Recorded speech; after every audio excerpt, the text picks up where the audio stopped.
In the ancient land of Israel, there lived a man named Elijah.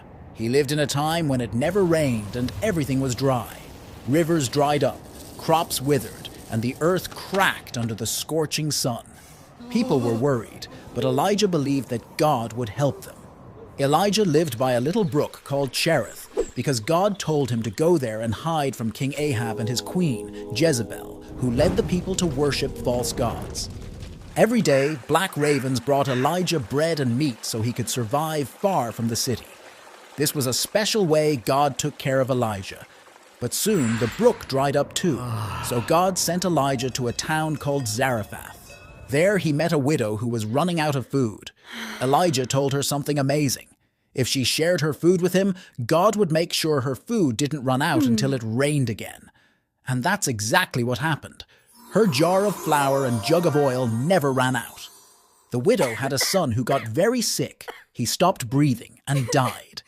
Elijah was very sad and prayed to God, and miraculously the boy started breathing again. The woman was so happy and knew that Elijah was truly close to God.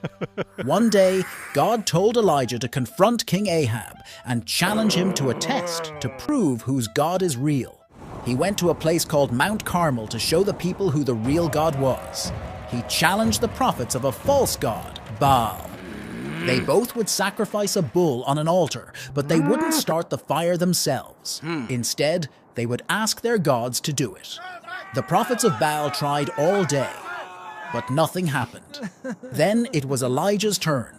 He repaired the altar of God that had been broken, placed his sacrifice upon it, and even poured water over it.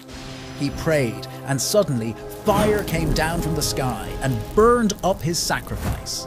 Everyone was amazed and realized that Elijah's God was the real God. After this, Elijah prayed for rain on top of Mount Carmel. A tiny cloud grew bigger and bigger. Then it started to rain. Wow. Everyone was so relieved and happy. After Elijah made it rain, Queen Jezebel got really angry. Elijah was scared, so he ran away into the wilderness. While Elijah was hiding and feeling really alone, something amazing happened. God spoke to him. God told Elijah that he wasn't alone. There were lots of other people who now believed in God. This made Elijah feel much better. God also told him about new things to do and about a man named Elisha who would help him and one day be his successor. One day when he was with Elisha, a fiery chariot with fiery horses came and took Elijah right up to heaven. Elijah's journey was filled with miracles and the power of God.